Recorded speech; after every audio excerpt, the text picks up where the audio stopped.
The first point that I would make is this. When you're talking about compassion, in a spiritual sense, you're talking about compassion for all beings.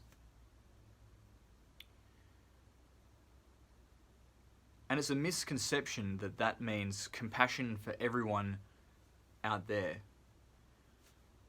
but not myself. Compassion for all beings includes yourself. You must be compassionate for yourself as well as for other people. That means that if helping people puts you in a position where you give of yourself utterly to the point where you cause yourself undue suffering, to the point where you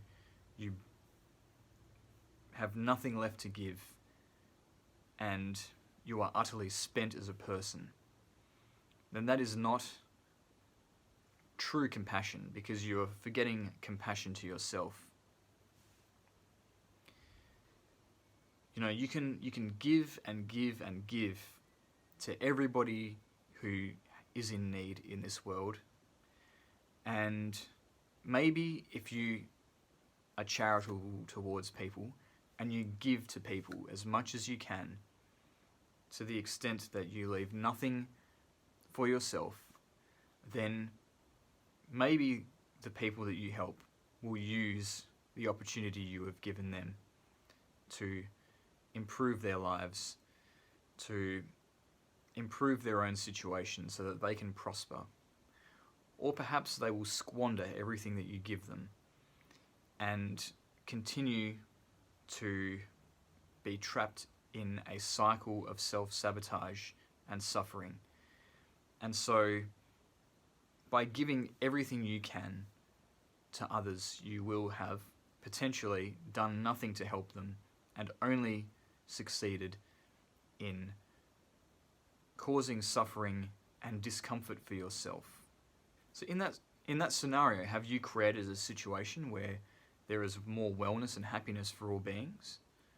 Or have you simply changed nothing and only succeeded in weakening one individual who you are sure, if they prosper in life, are going to use that life for the betterment of all people, namely yourself?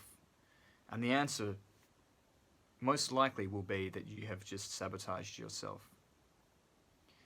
There is absolutely nothing wrong with creating boundaries with people and only giving so much as you can afford to give without causing harm to yourself. There's absolutely nothing wrong with that. And that is particularly true when you think about what is truly compassionate.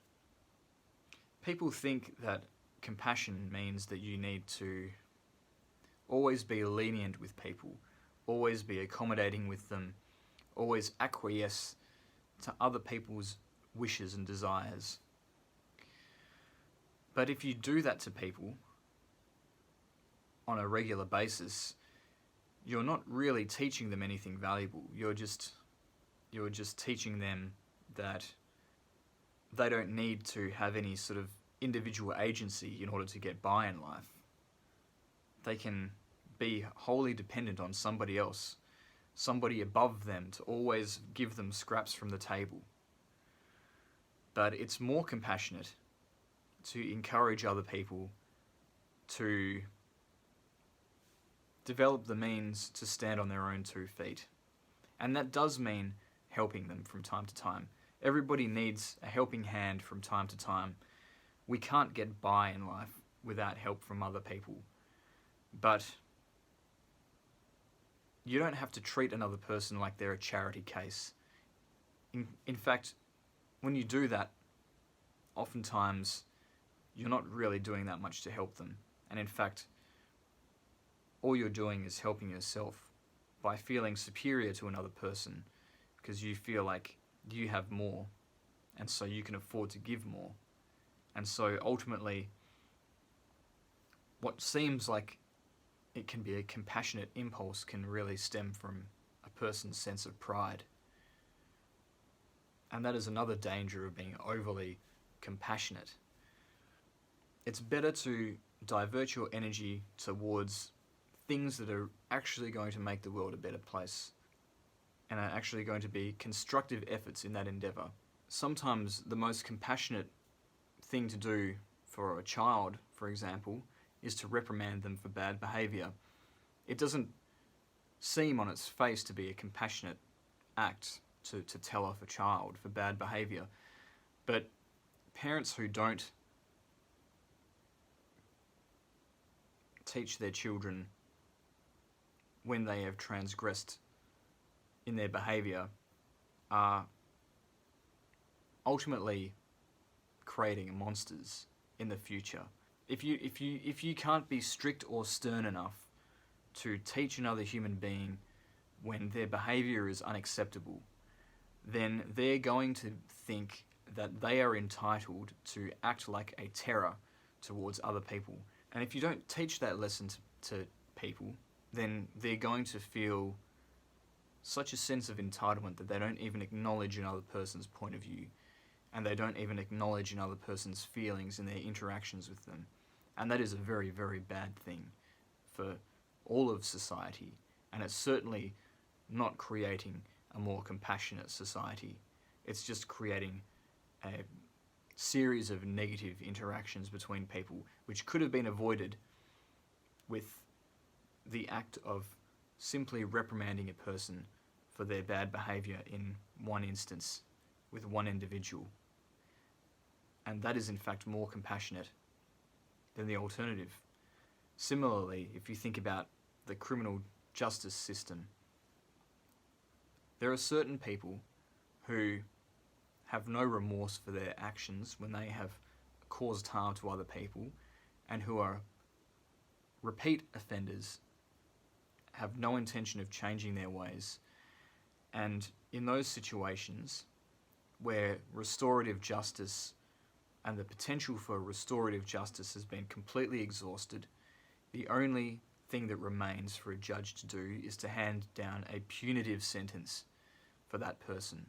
But in so doing, they are protecting scores of other people from the negative consequences of that person's actions, were those punitive measures not put into place.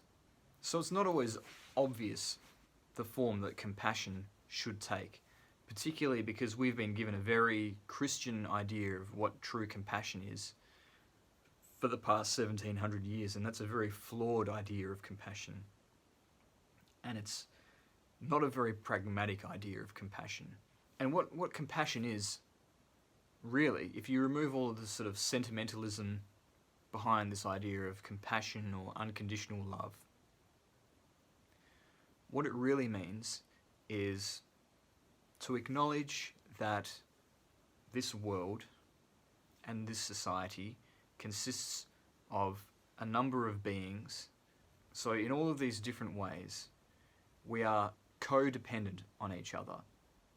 And if we create an environment where social solidarity is discouraged, and we're instead left with a society where it's every person out for themselves, everyone is expected to look out for themselves and not expect support from anywhere else, then that is a society which is to the detriment of every individual in that society. So in fact, when you understand the interconnectedness of all living things and the interconnectedness of all people in a society, in a very deep, comprehensive way, then you understand compassion. Compassion is simply understanding the world from that point of view, and so understanding the importance of the greatest amount of good possible for every being in existence. And that brings me to another point, which is that particularly in modern political discourse, we like to pit individualism and collectivism against each other. we act as though the values of individualism and the values of collectivism are mutually exclusive, and that if you have a government that is trying to further a program of helping everybody in the society, that must somehow be impinging on personal freedoms. Or conversely, if there is a society that is protecting certain freedoms for people, such as the freedom of speech, that somehow is an impingement on the safety and the security of the collective. And it is simply erroneous to see the individual and the collective as mutually exclusive and diametrically opposed in this way. Really, it comes down to a short-sighted ideology that there are certain people in the world that see these things as counterposed to each other. In most situations, you'll find that what is good for the individual is also good for society, and vice versa. So if you encourage individuals to have the greatest level of free expression that they have, for example, it enriches the whole society. It means that we have culture.